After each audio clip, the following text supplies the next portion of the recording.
নাম রেখেছি ভুলো বাবু। হ্যাঁ 3 বছর।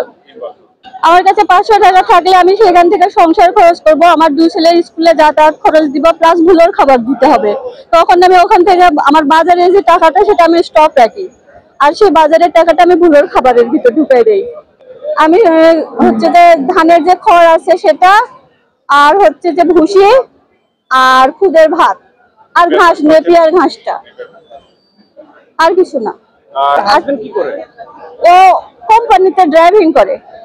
কোনো মতে চলে। আমার 2টা ছেলে, একটা হচ্ছে যে আর্ম ব্যাটালিয়নে পড়ে আর একটা ইন্ডিপেন্ডেন্ট পড়ে। আমার অনেক কষ্ট করে এর খাবারটা গোছাতে হয়। আমার স্বামীর যেটা ইনকাম সেটা দিয়ে আমার হচ্ছে যে বাচ্চাদের ভালো ভবিষ্যতের জন্য আমি খরচা করে কুলাতে পারবো না, বিধায় আমি এই গরু পালনের চেষ্টা করছি। এখন পর্যন্ত এখানে আসার পর 2,70,000 টাকার মতো বলছে। আপনি কয় টাকা হলে গরু বিক্রি করবেন? আমি চাইছিলাম 3.5 লক্ষ টাকা। আমি 3,20,000 টাকা হলে আমি ছাড়বো।